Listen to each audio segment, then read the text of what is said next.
आज हम आ गए हैं electrician theory ITI second year class 2 target exam 2023। आपके जो 2023 में एग्ज़ाम होने हैं ITI के CBT, उसकी तैयारी हम शुरू कर रहे हैं, जिसकी हमारी आज दूसरी क्लास है। और जिसको अधिक जानकारी चाहिए इस क्लास के बारे में या ऑनलाइन कोर्स के बारे में, तो www.globaliti.org पे जाके आप इस कोर्स को परचेस कर सकते हैं और इसका PDF वगैरह भी वहाँ पे सारी जानकारी और आपको मिल जाएगी, और कौन से कोर्स आने वाले हैं वो सब कुछ आपको मिल जाएगा। चलते हैं अपने पहली स्लाइड पर। हमारा आज का ये रहा, कल हमने 15 क्वेश्चन तक डिस्कस किया था, आज हमारा 16वां क्वेश्चन है। DC जनरेटर में इंटरपोल कैसे जुड़ते हैं। जो हमारे DC जनरेटर में इंटरपोल्स होते हैं, वो पहली बात तो इंटरपोल्स का सीधा सा फंडा है, DC जनरेटर में जुड़ते किससे हैं, सीरीज में।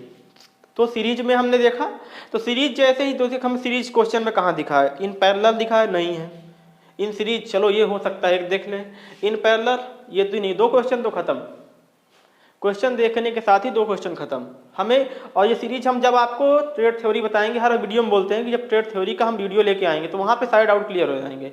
अभी हम जो है इसके ऑब्जेक्टिव करवा रहे हैं। इन सीरीज विथ आर्मेचर, भाई आर्मेचर के साथ सीरीज में होता है, तो हमारे इसका पहला क्वेश्चन का पहला आंसर सही है। आज का जो पहला क्वेश्चन है 16वें नंबर का, उसका पहला आंसर भी सही है। In series with armature, how interpole are connected in a DC generator in series with armature, इसका पहला नंबर सही होगा। DC जनरेटर में इंटरपोल कैसे जुड़ते हैं, आर्मेचर श्रृंखला के साथ जुड़ते हैं, आर्मेचर के साथ श्रृंखला में जुड़ते हैं। श्रृंखला का मतलब सीरीज होता है। उसके बाद चलते हैं हम दूसरे क्वेश्चन की ओर। एक स्वयं उत्तेजित DC जनरेटर में अवशिष्ट चुंबकत्व की आवश्यकता क्या है। अभी पिछली स्लाइड में हम बताए हैं। देखिए, अवशिष्ट चुंबकत्व का कोई विशेष मतलब है या नहीं, वो डिपेंड करता है कि हम कहाँ पर यूज कर रहे हैं। अवशिष्ट चुंबकत्व होना चाहिए। जैसे हम कहें कि अगर कोई बिजनेस कर रहे हैं या कुछ स्टार्ट कर रहे हैं, नया हब या कुछ भी अपना सेटअप करना चाहते हैं, तो पहले घर वाले बोलते हैं या मित्र वगैरह बोलते हैं आपके पास कुछ बैकअप में मनी चाहिए। ठीक है, यदि आपने सोच लिया कि हमें 10 लाख का बिजनेस करना है, तो 10 लाख का बिजनेस, भाई दोस्त आपके मित्र आपको 10-15 हज़ार 1,50,000 उधार दे सकते हैं, लेकिन पूरा 10 लाख आपको चाहिए, पूरा 10 लाख लोगों से उधार ही मिल जाए तो ऐसा संभव नहीं है। और अगर मिल भी जाएगा तो उसके बाद भी आपको जो है रनिंग करने के लिए कुछ 2-4-10-50 हज़ार रुपये चाहिए।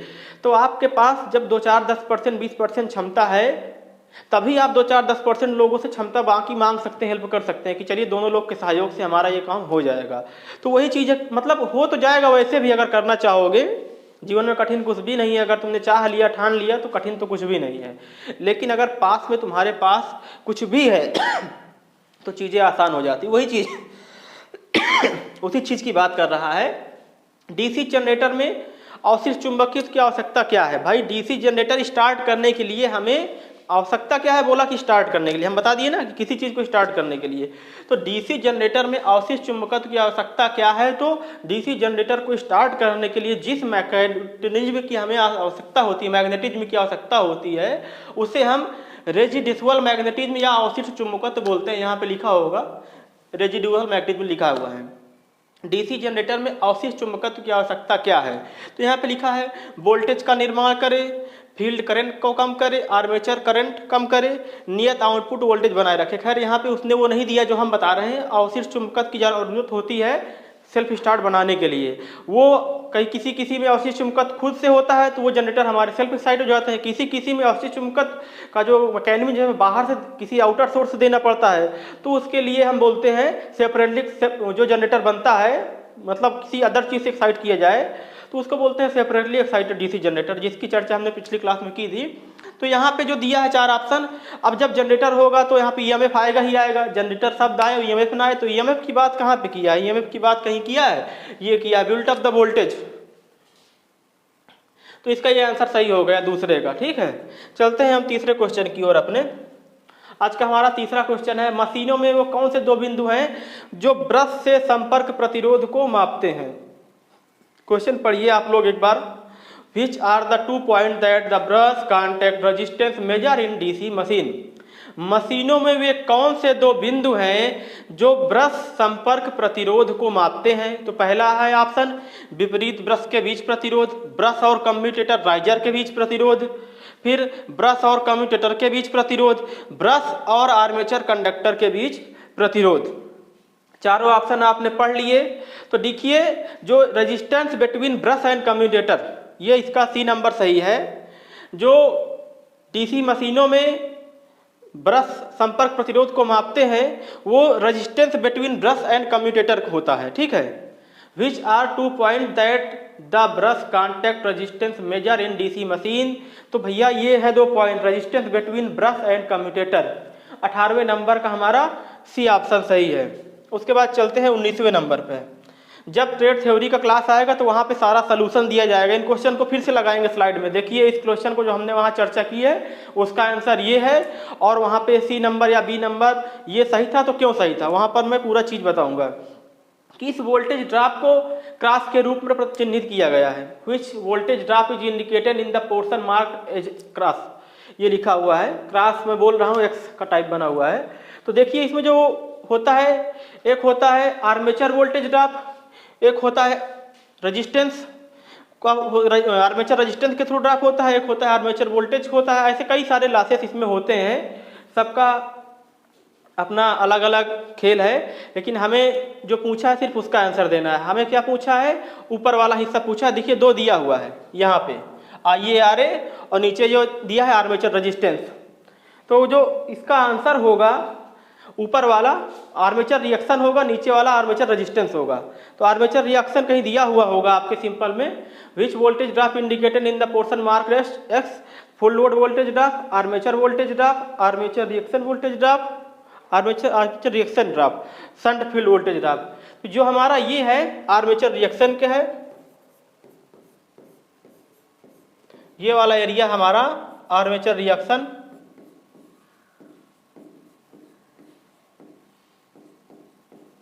और ये वाला जो नीचे वाला ये आर्मेचर रेजिस्टेंस ड्रॉप है।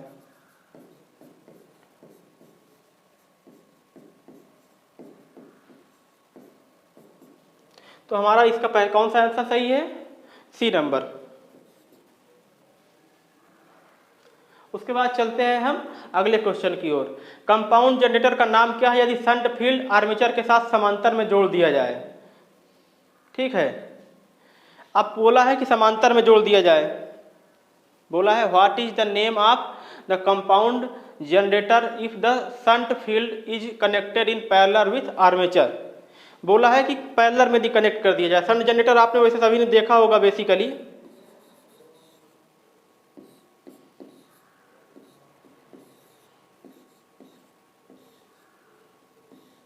ऐसे बना हुआ होता है। जब थ्योरी क्लास करेंगे तो वहाँ पे इस पर चर्चा करेंगे। तो वहाँ पे कंपाउंड जनरेटर का नाम क्या है यदि शंट फील्ड आर्मेचर के साथ समांतर, यदि समांतर में जोड़ दिया जाए तो क्या हो जाएगा हमारा शॉर्ट शंट कंपाउंड जनरेटर हो जाएगा। शॉर्ट शंट 20वां नंबर का आपका डी नंबर सही है।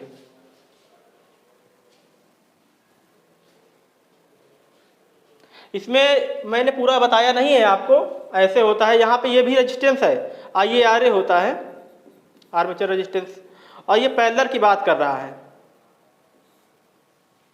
ठीक है। तो यहाँ पे शॉर्ट शंट कंपाउंड जनरेटर हो गया। उसके बाद चलते हैं अगली स्लाइड पे। क्यों एक डीसी जनरेटर के आर्मेचर कोर पटलित होते हैं? भैया सीधी सी बात है, आर्मेचर कोर लेमिनेशन किया जाता है हमारा reduce the eddy current losses, भंवर धारा हानियों को कम करने के लिए ऐसा किया जाता है, ठीक। डीसी जनरेटर का आर्मेचर प्रतिरोध बहुत कम है, क्यों? डीसी जनरेटर का why armature resistance of DC generator very low. इसका कारण क्या हो सकता है? Reduce armature voltage drop, reduce armature current, run armature with less weight, reduce the temperature of armature. इसमें से क्या करता है? तो करता है reduce armature voltage drop. High armature resistance of DC generator with very low, क्यों रखा जाता है कम? Reduce armature voltage, armature voltage drop को कम करने के लिए डीसी जनरेटर के आर्मेचर का प्रतिरोध कम रखते हैं, ठीक। उसके बाद डीसी जनरेटर को घड़ी की दिशा में ही क्यों चलाना चाहिए? Protect brush from damage, protect the residual magnetism, avoid short circuit armature, avoid overloading of generator. एक बार क्वेश्चन मैं कल से बोल रहा हूँ कि जब भी आप सवाल देखें, जब भी कुछ भी देखें, तो सबसे पहले क्वेश्चन पढ़ें, उसके बाद केयरफुली चारों के आंसर पढ़ें, फिर माइंड करें कि हमने थ्योरी पढ़ी थी इसमें, उसमें क्या पढ़ा था। यदि इतना आपने कर लिया तो मैं गारंटी से कह रहा हूँ 90 से 95% क्वेश्चन आपके सॉल्व हो जाएंगे। बाकी 2-4-10% ऐसे क्वेश्चन रहते हैं जो सबको परेशान करते हैं। अगर हम भी किसी एग्जाम में जाएंगे तो हमें भी उसके लिए एक्स्ट्रा आपको प्रयास करना पड़ेगा, प्रैक्टिस करना पड़ेगा, क्योंकि 90-95 बहुत अच्छा स्कोर होता है। अगर 199 जाना है तो उसके लिए फिर थोड़ा सा और मेहनत करनी पड़ेगी। तो आप लोग करिए, अभी समय है, अभी से स्टार्ट कर दीजिए। अभी आपके पास करीब 3-4 महीने समय है, आपकी एग्जाम थोड़ा जल्दी होंगे, ऐसा सुनने में आ रहा है। डीसी जनरेटर को घड़ी की दिशा में ही क्यों चलाना चाहिए? Protect the resistance magnetism. अच्छा, जिसकी हम बार बार चर्चा कर रहे हैं कि जनरेटर का खेल हो और वहां पे अवशिष्ट चुंबकत्व की बात ना हो, क्योंकि जनरेटर को सेल्फ स्टार्ट बनाने के लिए अवशिष्ट चुंबकत्व चाहिए ही चाहिए। अगर सेपरेटली एक्साइटेड है तो उसको भी जो है अलग से एक्साइटेड करना ही पड़ेगा स्टार्ट करने के लिए। मतलब सेपरेटली एक्साइटेड है तो उसमें रेजिस्टेंस मैग्नेटिज्म नहीं है। यदि हम अपने पैर के बल खड़े नहीं हो रहे हैं, हमारा एक पैर टूटा है लेकिन खड़े होना चाह रहे हैं, तो हमें किसी चीज़ का सहारा लेना ही होगा। तो बस जो सहारा मिला हमें, जो जिसके बदौलत हम खड़े हैं, जो होते हैं ऐसे कुछ हैंडल वगैरह या कुछ सपोर्ट के लिए डॉक्टर दे देते हैं, जैसे कोई विकलांग होता है, चलने के लिए साइकिल वगैरह आती है विकलांग वाली, तो हमें कुछ सहारा चाहिए ना, नहीं तो हम तो भी ना चल पाएंगे। तो उसी का खेल है जनरेटर के खेल में। यदि जनरेटर है तो रेजिस्टेंस मैग्नेटिज्म आएगा ही आएगा। ठीक, प्रोटेक्ट द रेजिस्टेंस मैग्नेटिज्म 23 का बी नंबर। चलते हैं 24 number. Why compensating winding is provided large DC generator. बड़े डीसी जनरेटर में घुमावदार क्षतिपूर्ति क्यों प्रदान की जाती है? अधिक लोड कनेक्ट करने में, commutation reduce the commutation effect. मुझे तो लग रहा है यही सही होगा, अभी देखते हैं, चारों क्वेश्चन पढ़ ले पहले। Armature neutralize armature reaction effect, यही बहुत अच्छा है, हमें लग रहा है ये भी सही होगा। चलो देखते हैं अगला। Increase the efficiency of generator, नहीं ये तो नहीं होगा। इफिशियंसी की बात अभी यहाँ पे नहीं कर सकते हम, थोड़ा सा रेड कर लेते हैं। फिर से एक बार क्वेश्चन पढ़ते हैं। क्वेश्चन क्या दिया है? Why compensating winding is provided in large DC generator. DC generator में घुमावदार क्षतिपूर्ति क्यों प्रदान की जाती है? तो देखिए, इसमें दोनों क्वेश्चन अच्छे लग रहे हैं हमें, दोनों क्वेश्चन, लेकिन वही चीज ना कि सही तो है, लेकिन कौन सबसे ज्यादा सही ये मायने रखता है। तो देखिए, neutralize the armature reaction effect, ये सही होगा। इसमें आर्मेचर प्रतिक्रिया प्रभाव को बेअसर करे, हिंदी थोड़ी बड़ी अजीब है। Neutralize armature reaction effect. Armature reaction होती क्या है? बेसिकली मैं बता दूं, मुख्य चुंबकीय क्षेत्र पर आर्मेचर चुंबकीय क्षेत्र के प्रभाव को आर्मेचर रिएक्शन कहते हैं, बस ये जान लीजिए। मेन मैग्नेटिक फील्ड है और वहां पे आर्मेचर के जो मुख्य चुंबकीय क्षेत्र पर आर्मेचर चुंबकीय क्षेत्र का जो प्रभाव है, तो वही जो आर्मेचर रिएक्शन होता है मुख्य चुंबकीय क्षेत्र पर। तो जैसे हम यहाँ पे हैं, तो हम किस कारण से यहाँ पे हैं और हमें यहाँ पे क्या दिक्कतें आ रही हैं, तो बस वही चीज यहाँ बताया है। मुख्य चुंबकीय क्षेत्र पर आर्मेचर चुंबकीय क्षेत्र के प्रभाव को आर्मेचर रिएक्शन कहते हैं। ठीक, तो आर्मेचर रिएक्शन जो होती है वो किसी भी सिस्टम के लिए, किसी मशीन के लिए खराब होती है। और उसका मतलब रिएक्शन का मतलब रिएक्शन किस प्रकार का है। अगर वो जैसे ब्रशों में, ब्रश जो होते हैं, ब्रश कभी कभी अपनी जो उनकी होती है एमएनए होती है, मैग्नेटिक न्यूट्रल एक्सिस होती है, तो वहाँ से शिफ्ट हो जाते हैं। तो क्या होता है, जब उसमें स्पार्किंग वगैरह होने लगती है, तो वही चीज़ है कि आर्मेचर रिएक्शन यहीं से जनरेट होती है, कहीं और अलग से नहीं आती है। जब थोड़े थोड़े लॉसेस क्रिएट होते हैं तो उनको हमें ख़त्म करना है, न्यूट्रलाइज आर्मेचर रिएक्शन। इसका सी नंबर सही हो गया। चलते हैं अगले क्वेश्चन की ओर। डीसी जनरेटर के वोल्टेज का निर्माण करने में विफल होने का क्या कारण है? भाई, what is the reason for DC generator fail to built up the voltage, 25वां नंबर है आपके क्वेश्चन का। 25वां नंबर कह रहा है डीसी जनरेटर के वोल्टेज का निर्माण करने में विफल होने का क्या कारण है? What is the reason for DC generator fail to built up the voltage? Loose brush contact, armature resistance is more, field resistance is above critical resistance, prime mover is running at above rated speed. मतलब पूछ रहा है जो prime mover है यह ज़्यादा speed से चलाया या जितनी दी हुई है रेटेड स्पीड किसी भी मशीन में, किसी भी मोटर में उसके नेम प्लेट में दी हुई होती है, तो उस स्पीड से यदि ज़्यादा चलाओगे तो उस पर क्या बोलता है, ये कह रहा है उसके प्रभाव से ऐसा हो सकता है, या फील्ड प्रतिरोध क्रांतिक प्रतिरोध से ऊपर है उसके प्रभाव से ऐसा हो रहा है, या आर्मेचर प्रतिरोध अधिक है, इसके लिए हो रहा है, इस कारण से हो रहा है, ढीले ब्रश संयोजन की वजह से हो रहा है। तो चारों क्वेश्चन हमने पढ़ लिए केयरफुली। चारों क्वेश्चन पढ़ने के बाद हमें सिर्फ ये ध्यान देना है कि कभी भी field resistance is above critical resistance, DC generator के वोल्टेज का निर्माण करने में विफल होने का क्या कारण है। तो जो field resistance is above critical है, ये कभी नहीं होना चाहिए। यही एक कारण है जिसके कारण विफल हो रहा है। डीसी जनरेटर के वोल्टेज का निर्माण करने में विफल होने का क्या कारण है हमारा, वही तुरंत चेक करेंगे। Field resistance is above critical resistance, तो ये हमारा नहीं होना चाहिए। तो इसका सी नंबर सही है, 25वें नंबर का आपका। जनरेटर का नाम क्या है, यदि इसका क्षेत्र आर्मेचर के समांतर में जुड़ा हुआ है, वही चीज आ गई।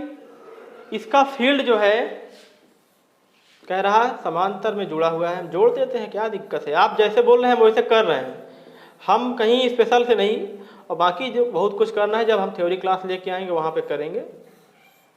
तो ये देख रहे हैं, इन्होंने कहा हमने जोड़ दिया। अब देखिए जो सीरीज शंट कंपाउंड और क्यूमुलेटिव सेपरेटली एक्साइटेड सब पढ़े हैं, सिर्फ सर्किट डायग्राम देखकर ही जान जाएंगे कौन सा ऑप्शन सही है। ये शंट का बना हुआ है, 26 नंबर का शंट कहीं लिखा हुआ है, शंट ये लिखा हुआ है, आप बोले हम किए। डीसी जनरेटर में पोल शू का क्या उद्देश्य है, एयर गैप को कम करता है, क्षेत्र की ताकत बढ़ाता है, नहीं ताकत तो नहीं बढ़ाता है, चुंबकीय हानियों को कम करता है, नहीं, separate out flux uniformly air gap, air gap में समान रूप से फ्लक्स को फैलाए। देखो जो हमारे पोल शू होते हैं अभी बताए थे, ऐसे जो दिखा था, तो ये क्या करते हैं, जो हमारा फ्लक्स होता है तो फ्लक्स के फैलाव, जो फ्लक्स होता है उसको समान रूप से डिस्ट्रीब्यूट करने का काम करते हैं। मतलब जो हमारा कह दे कि ये आपका जनरेटर होता है,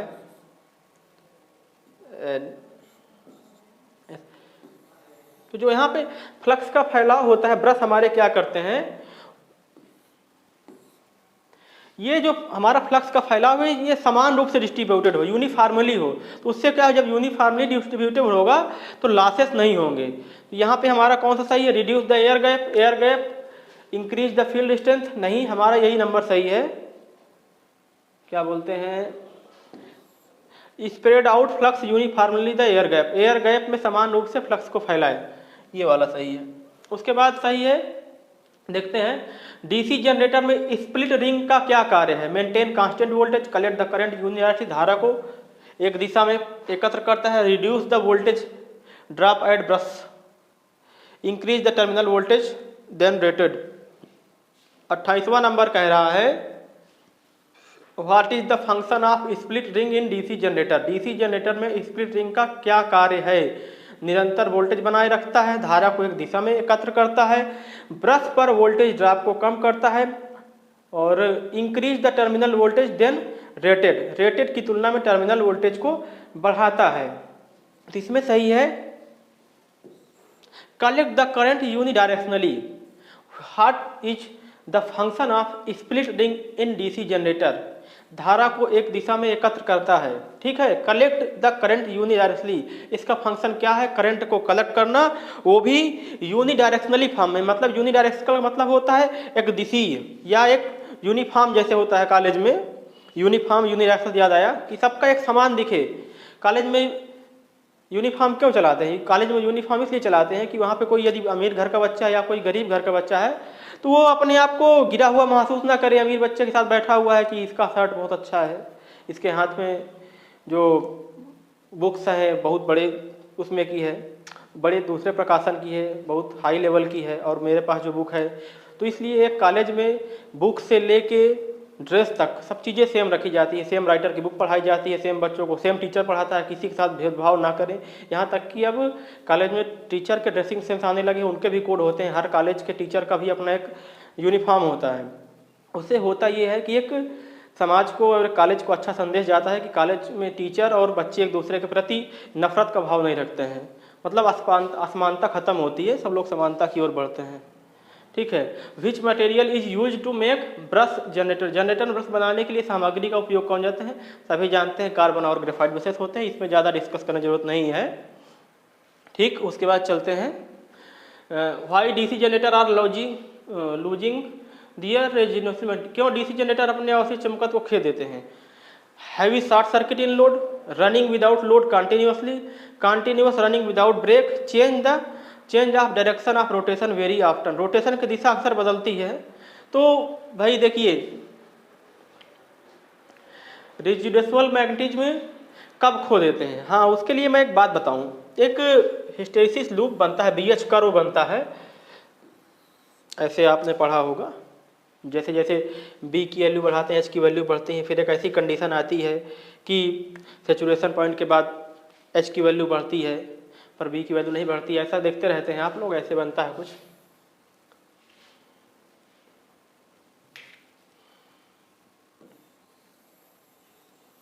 तो ये हमारा जो BH कर्व, इसका इससे संबंध नहीं, लेकिन समझाने के लिए बता देता हूँ।